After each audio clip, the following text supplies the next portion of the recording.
Então, boa noite a todos.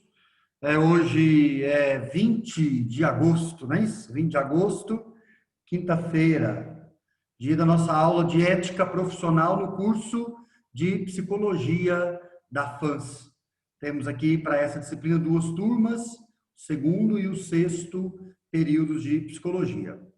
Nós estamos tratando de questões na perspectiva mais teórico-filosófica da ética, né? Não estamos ainda lidando com questões de um ponto de vista mais prático da ética profissional. Nós vamos fazer isso mais adiante, certamente, mas agora no início do curso, né, no início da disciplina, nós estamos fazendo uma fundamentação mais filosófica, né? Mais teórico-filosófica da ética. Na última aula, eu queria ter começado com vocês falando se conseguiram fazer uma pequena pesquisa para distinguir ética e moral. E acabei me esquecendo e falei desenfreadamente os 40 minutos, né? Então, queria dar a palavra a vocês caso alguém tenha descoberto alguma coisa interessante, né, nessa distinção de ética e moral. Porque nós falávamos que, por vezes, essas duas palavras, esses dois conceitos, são utilizados como sinônimos. Muita gente, variadas vezes, usa ética e moral à torto e à direito como se fossem sinônimos. E vimos que elas têm uma raiz comum, ou na sua origem tem até significados bastante parecidos, mas vimos também que nós podemos fazer uma distinção entre as duas. E aí é isso que gostaria de ouvir de vocês, caso alguém tenha buscado alguma coisa, tenha feito alguma pesquisa e descoberto alguma coisa interessante para partilhar conosco sobre a distinção de ética e moral. E além disso, nós também terminamos a última aula com uma pergunta. Nós vamos retomar a partir dela. Se alguém quiser partilhar, nós falávamos que, já que a moral, né, muda de povo para povo, de época para época, né? Valores que são importantes numa determinada comunidade humana não são importantes noutra comunidade humana, ou valores que são importantes num lugar não são importantes no outro lugar, e ainda valores que são importantes numa determinada época, em outra época, às vezes até no mesmo povo, mas em outra época já não é mais tão importante. Então, com essa variação, né, dos costumes de lugar para lugar, de tempos em tempos, seria então a ética apenas uma lista de convenções sociais que modificam ao longo do tempo? Essa é a questão Não. com a qual nós terminamos. Pois é, quem quiser aí, a Poliana, quiser falar, ou alguém mais quiser falar, estejam à vontade. Eu também acho que não. Tá, não e por que não? Tem alguma ideia? Sim, não? Querem dizer algo? Olha, eu Mas posso você falar? acha que seria o comportamento correto na época, né? Desculpa, eu não te entendi bem, Antônio, desculpa. Se fosse só uma listagem, né? O que seria o comportamento correto na época? Ah, sim. Tá, faz sentido essa sua fala. Poliana, pois não, Poliana? Eu li o texto do Antônio Macena. Sim, sim. Olha, Já é o trabalho né, o trabalho da etapa. Muito bem. é o trabalho da etapa. Pois é, eu li o artigo dele, inclusive eu até busquei na internet, porque ele não veio junto com o que foi repassado para a gente do seu material. Tá? Ele não veio. Eu busquei na internet, eu disponibilizei para o pessoal, eu até gostaria depois que o senhor confirmasse se é exatamente esse o texto. E assim, eu vi que o texto ele tem duas partes. Ele tem, na primeira parte, ele fala da sim, da origem das palavras, né? A origem de Hipócrates, Aristóteles. E de origem, né, que começou pelo grego, passou pelo latim, e conforme a época foi mudando um pouco. Mas, enfim, né, assim, eu entendi o seguinte, A ética, ela é uma ciência, né? Ela é um corpo de saber. E moral, o moral eu entendi é o seguinte, moral seria os elementos, os costumes elementares usuais em uma determinada sociedade, adequados de acordo com a época, com a convivência, com a história daquela comunidade. Então, assim, dentro daquela comunidade ali, o que é moral, o que é correto, o que é desejável, né? O que é recomendado, isso é a moral. Ética, ela vem assim a respeito de uma ciência, uma contemplação, quase que uma filosofia que estuda, que pesquisa a respeito desse código de moral. Não é exatamente isso, mas eu entendi isso, que a moral é o objeto de estudo da ética. Ótimo. E a ética seria uma ciência que foi, ao longo do tempo, tomada de muitas áreas de saber e hoje ela está na filosofia, né? No direito, enfim. Tá. É por aí? Muito bom, Poliana. Eu entendo que quando você diz que a ética é uma ciência, eu entendo a sua palavra ciência, não no sentido positivista da ciência, mas no sentido de que é uma reflexão, né? E você está certo nesse sentido, a ética, ela é uma reflexão, e é muito bom quando você coloca que ela é uma reflexão sobre a moral, né? A moral realmente é o conjunto dos costumes, né, das tradições, do comportamento, o conjunto que orienta, o conjunto das normas que orienta a conduta realmente de um povo, né, de uma comunidade, um grupo social, isso é a moral. E a ciência, ou melhor, desculpa, a ética, ela é uma reflexão sobre esse comportamento, né, sobre esse conjunto de normas. Muito bom mesmo. Com relação ao fato de, então, não ser ela apenas uma lista de costumes, né? O Antônio se manifestou dizendo que não é, porque se fosse a ética só um conjunto dos costumes, né? Se fosse a ética só uma lista de costumes, não haveria, então, de fato, uma ética universal, né? Não seria possível teorizar sobre um preceito ético que valesse para todos os povos, em todos os tempos e lugares, né? Não haveria isso. Realmente, esse é um problema da discussão ética, viu? Você tem razão, Antônio, com a sua fala. A ética não é mesmo só um conjunto, é uma lista de costumes mesmo, não. Ela é mais do que isso, e se fosse, realmente seria um problema. Mas a ética se debate com isso. Ela se debate com esse problema, com essa questão dos costumes serem variáveis, de tempos em tempos, né, de lugar para lugar. Então, a gente retoma a nossa aula hoje a partir dessa questão, para terminar essa parte aí de teorização sobre a distinção ética e moral. A gente retoma a partir daí. Estou compartilhando com vocês aí a tela para facilitar que vocês, né, visualizem a apresentação. Só um minuto que eu vou chegar lá no slide que nós paramos para terminar essa parte. Tá? Um instante só, por favor. Já chegamos lá. Então aí, né, nós paramos com essa questão e é a questão que estamos conversando agora, né?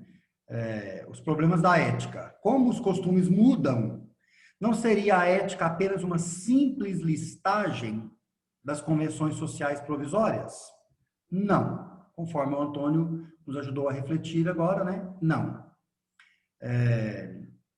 Além de retratar os costumes, a ética apresenta também algumas grandes teorias com validade mais universal. Então, eu estava dizendo para vocês, né, que esse acaba sendo até um problema da reflexão ético-filosófica. Os costumes mudam, as tradições mudam, os valores mudam, mas existe algum elemento ético que não mude? Essa é a questão. Existe algum elemento ético, existe algum valor que seja universal? É possível que nós estabeleçamos uma teoria ética que seja universal, ou seja, que seja válida em todo tempo, em todo lugar, né, para todos os agentes. Existem grandes teorizações, né? A Poliana lembrava isso, desde a Grécia Antiga, né? Desde a Grécia Antiga temos grandes teorizações éticas, né? Há pelo menos 2.500 anos. É claro que sabemos aí pela ciência, pela arqueologia, que os homens já existem há mais de 2.500 anos, claro, claro, né? Mas grandes teorias éticas nós encontramos dos gregos antigos para cá. E essas teorias, elas pretendem oferecer uma reflexão, ou elas buscam, elas querem encontrar um preceito ético que seja universal, que seja válido, como disse antes, em todos os tempos, em todos os lugares. As grandes teorias éticas trazem consigo marcas do tipo organizacional de sua época. É muito interessante isso. O que quero dizer? Se você vai analisar a ética grega, a ética romana, se você vai analisar, examinar, estudar uma teoria ética, você vai observar, ao fazer esse estudo, que aquela teoria traz consigo uma marca do modo como a sociedade se organizava naquela época. Estudando uma teoria ética, você acaba descobrindo modos de comportamento, você acaba descobrindo modos de organização social da época onde está inserida aquela teoria ética, ou onde surge, né, aquela teoria ética. Existem casos que nós só descobrimos a ética vigente em um determinado lugar, ou a ética vigente em um determinado povo, em uma determinada sociedade, examinando documentos não escritos, ou até mesmo não filosóficos. Aí eu coloco como exemplo pinturas. As pinturas, sobretudo as de caráter mais histórico, né, as mais antigas, elas retratam ideais éticos, né? O modo como se expõe um corpo numa pintura, por exemplo, né? Um corpo muito coberto, extremamente coberto, um corpo desnudo, isso revela uma certa compreensão ética do tempo, né? Do lugar onde surge aquela arte, aquela pintura, aquela escultura. Então vejam, às vezes conseguimos descobrir então a ética própria de um lugar ou de um tempo, observando esse tipo de documento, que é documento não escrito, né? Como é o caso, estou citando aí a pintura, a escultura, formulações jurídicas, as leis de um povo, as leis de uma época. A Poliana falava disso aí também agora, né? Que a ética acaba refletindo ou estando presente em diversas áreas da vida humana, né? Então, encontramos ou descobrimos uma ética de uma época, de um povo, observando as leis daquele povo, livros de medicina, relatórios históricos e até livros penitenciais dos bispos católicos da Idade Média.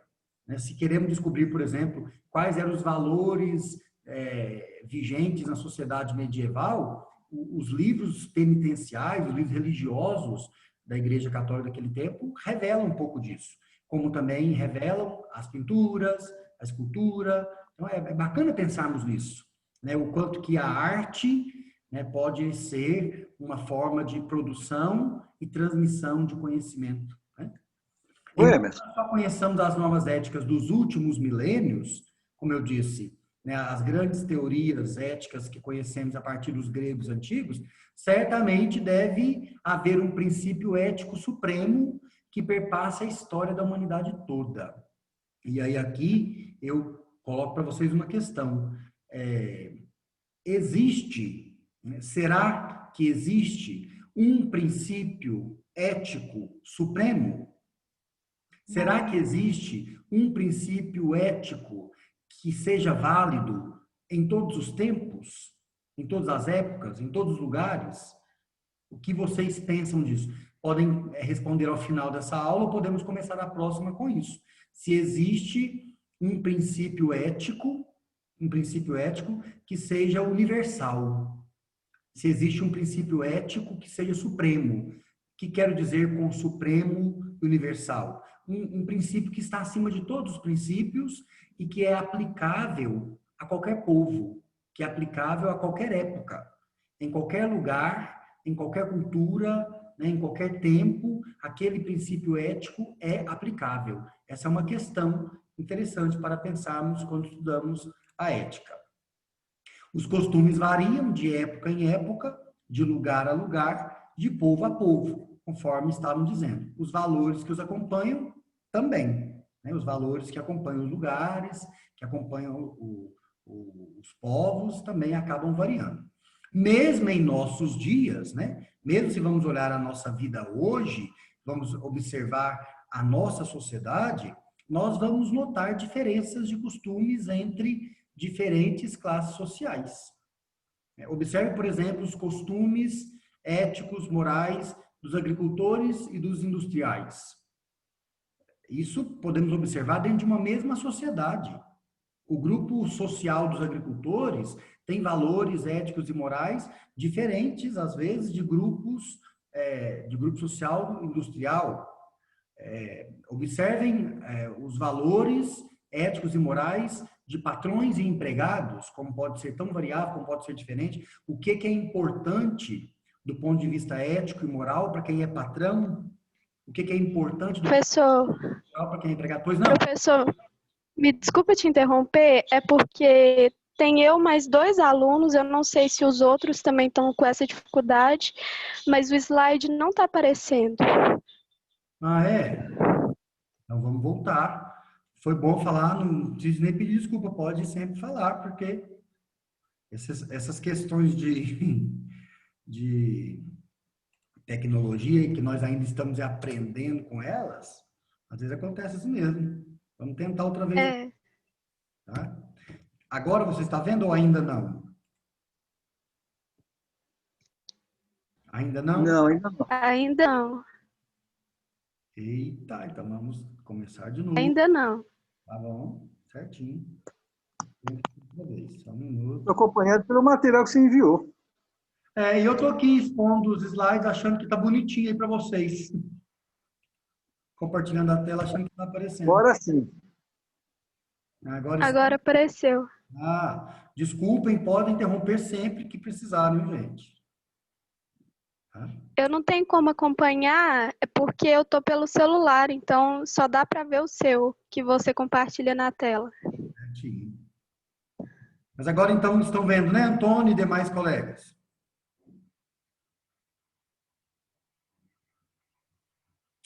Então, vamos lá. Eu estava falando, então, das diferenças éticas, né, ou morais, das diferenças de costumes, de valores que podem existir dentro de uma mesma sociedade, né, dentro de um mesmo povo. Aí falando para observarmos, por exemplo, os valores dos agricultores industriais, patrões e empregados, ricos e pobres. Então, dentro de uma mesma sociedade, convivem classes sociais mais favorecidas economicamente falando e menos favorecidas economicamente falando, ou seja, ricos e pobres. Convivem ali na mesma sociedade, mas certamente se pode observar diferenças de costumes entre essas classes.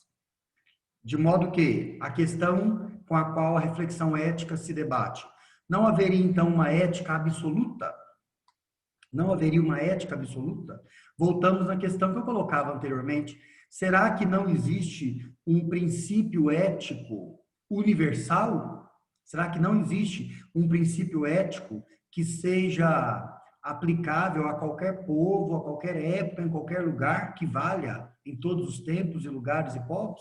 Essa é a questão. Esse é o esforço de teorização da ética.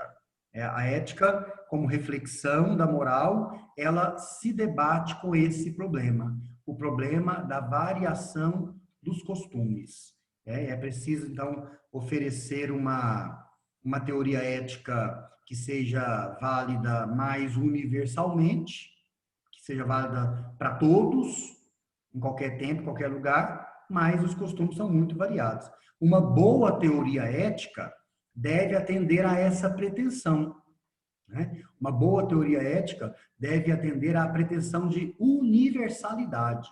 Ou seja, uma boa teoria ética é aquela que é válida universalmente, válida em qualquer povo, em qualquer época, em qualquer lugar, ainda que também atenda às variações de comportamento, né, de cada povo, de cada época, de cada lugar.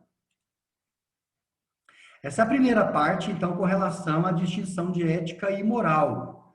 Alguém quer comentar algo mais? Alguém quer falar sobre a questão que colocava aqui para vocês? Sobre se existe um princípio ético que seja universalmente válido? Vocês acreditam que haja um princípio ético que possa ser aplicado em qualquer época, em qualquer tempo, em qualquer lugar, para todos os povos? Se acham, conseguem pensar um? Eu acho o seguinte, Emerson, que a ética, todos os povos as têm, mas se nós considerarmos as diferentes culturas, as diferentes regionalizações, ela não pode ser universal para todos, né? Em alguns países é vedado fazer isso, em outros países é permitido, né? Então, assim, absoluta para todos, acredito que não. Mas todos têm a sua ética, devido à sua moral, devido aos seus costumes e suas histórias. Então, esse é o problema, né, Antônio, que eu colocava para vocês agora. O problema da teorização da ética. Se não houver realmente um princípio universal, ou universalmente Eu já válido, acredito que a tem. ética vai ser só um conjunto de normas que muda de povo para povo. Eu já acredito que tem. E consegue imaginar algum exemplo, Júlio? É Por Júlio? exemplo, norma seria, moral seria o conjunto de normas, né? Hum. Então, norma seria, por exemplo, direito à moradia, saúde, educação. Isso eu acho que seria universal para todos. Tá. É bom para pensarmos. O princípio ético, eu vou falar para vocês. O princípio ético, seja honesto. Seja honesto.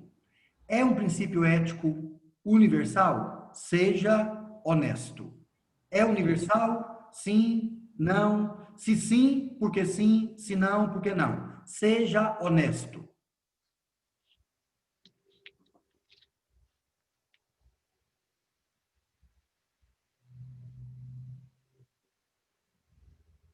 Que Eu pensa? creio, talvez seja, porque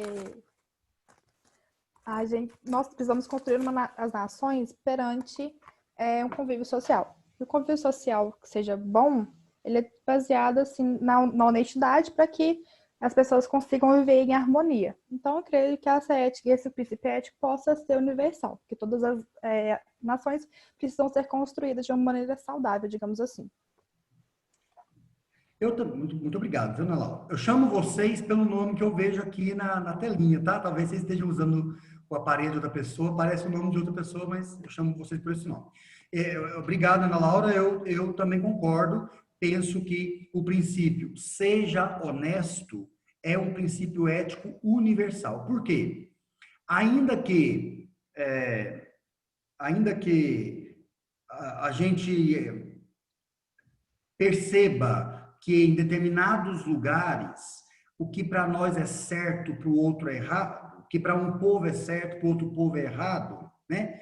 Ainda que a gente perceba assim que numa determinada época o que vale para um povo não vale para outra, dentro daquela época, dentro daquele costume daquele povo é preciso agir com honestidade.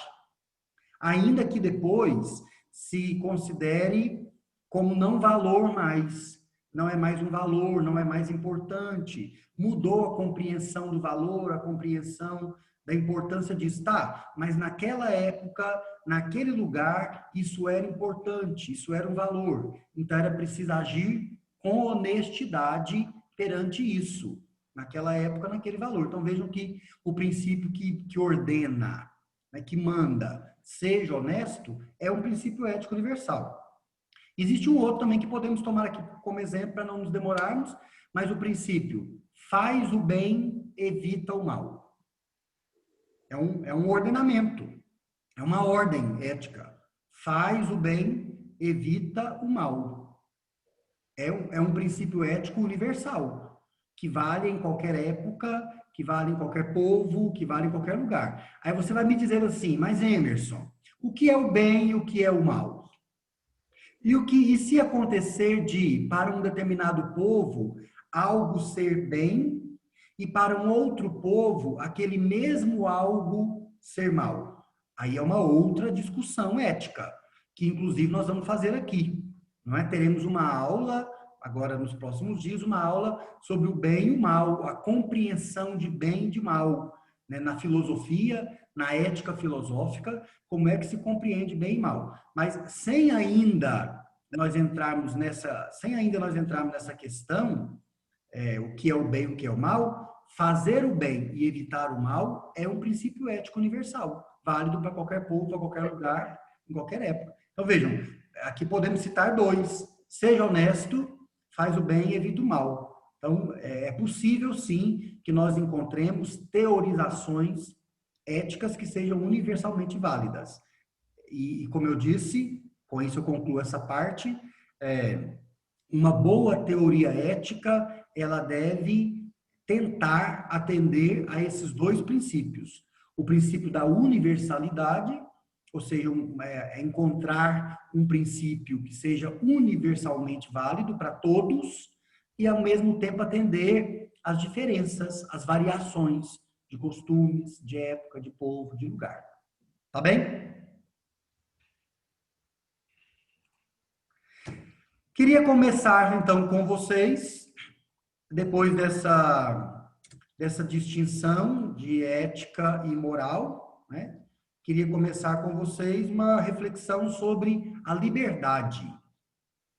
O que é a liberdade na perspectiva da filosofia, principalmente, né, da ética filosófica, né? O que é liberdade? É uma discussão interessante e importante dentro da filosofia, sobretudo da ética filosófica, porque há quem pense, por exemplo, que liberdade é fazer o que se quiser. O que se quiser. Que se houver qualquer tipo de restrição, se houver qualquer tipo de proibição, já não é liberdade mais. Bom, será que é isso mesmo? A questão que se coloca do ponto de vista ético é esse. Ser livre é poder fazer tudo o que se quer? Ser livre é poder fazer tudo que se tem vontade, tudo que se tem desejo? Essa é a discussão que queria começar com vocês a partir de hoje, né? E que ela vai durar ainda as próximas aulas. Vocês estão visualizando a minha tela aí, escrito a liberdade? Beleza. Sim. Obrigado. Então vamos lá, começar com essa questão sobre a liberdade. Falar de ética significa, então, falar de liberdade. Falar de ética significa falar de liberdade. Deixa eu só dar uma olhadinha aqui no chat, que tem o pessoal chamando. Penso que sim, também acho. Minha internet caiu, acabei saindo da sala. Não tem problema, Sabrina. Que bom que você voltou. Alguém colocou aqui a questão da anarquia, né? Essa questão da anarquia, a Poliana, ela está falando com relação a quê? Com relação à liberdade, né? Depois a Cláudia colocou isso, é libertinagem, né? Falar tudo, fazer tudo o que se quer. São as questões que precisamos conversar dentro da ética, tá vendo? Se liberdade for poder fazer tudo o que se quer, realmente nós vamos viver numa anarquia, porque nessa perspectiva não será possível existir nenhum tipo de lei, porque as leis, elas são privadoras da liberdade. As leis de uma sociedade, elas privam a liberdade das pessoas ou elas asseguram a liberdade das pessoas? Olha aqui, onde é que está a linha, né? O fio aqui é muito tênue em relação às leis. Elas privam a liberdade porque elas colocam limites, porque elas dizem o que pode, o que não pode, e a partir das leis, então, não se pode fazer tudo o que se quer, ou elas garantem a liberdade, porque se elas não existirem, nós vamos viver numa confusão, numa anarquia, e na anarquia ninguém vai ter liberdade, porque vão viver num estado de guerra de todos contra todos, já que todos podem fazer tudo o que quiserem, podemos cair nessa tentação de viver num estado de guerra de todos contra todos? Então, vejam, é uma questão que se tem que conversar quando se fala de ética, a questão da liberdade. Então, não é possível falar de ética sem falar de liberdade. Não tem sentido falar de norma, lei, como eu estava agora conversando com vocês, não tem sentido falar de norma, falar de lei ou de responsabilidade, se não se parte da suposição de que o homem é realmente livre ou pode sê-lo. Ele é realmente livre ou pode sê-lo. Se o homem não é livre, se o ser humano não é livre, não se pode falar também de responsabilidade. Não sei se vocês conseguem entender o alcance disso. Liberdade e responsabilidade estão atreladas. Para você responsabilizar alguém por algo, por um comportamento, por um fato praticado, por um ato praticado, você tem que supor que tal pessoa é livre. Se ela não é livre para praticar tal ato, para ter tal comportamento, para agir de determinado modo, se ela não é livre, ela também não é responsável. Então vejam que a discussão não é às vezes tão simples quanto parece, né? Não é. Aliás, em filosofia, gente, as coisas parecem simples, mas o que a filosofia faz é exatamente mostrar para nós a complexidade daquilo que parece simples, né? Essa conversa sobre a liberdade, por exemplo, é o que estamos dizendo agora. Parece muito simples dizer, não, o homem é livre sim, o homem pode escolher, o ser humano escolhe o que quiser fazer. Será? Será também que ele é tão livre? E os condicionamentos sociais? E os condicionamentos econômicos? E os condicionamentos históricos? Será que, de fato, o ser humano pode fazer tudo o que deseja? Então, é para se pensar, né?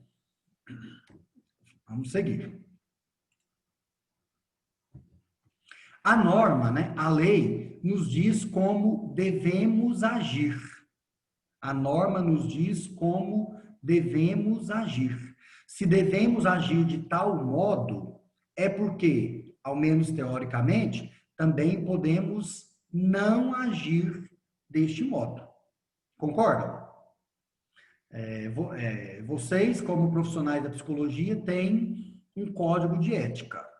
Nós vamos estudá-lo mais à frente. Nós vamos lê-lo com calma e estudá-lo. Então, lá tem normas de conduta para vocês, profissionais da psicologia, porque o código chama Código de Ética do Profissional de Psicologia. Pois bem, lá nesse código está dito como é que vocês, como psicólogos, devem agir. O que vocês podem, o que vocês não podem. Tá? Se existe uma norma que diz como é que nós devemos agir, é porque podemos também não agir daquele modo. Porque se nós só pudéssemos agir daquele modo, não precisaria haver um código para normalizar o nosso comportamento. Concordam?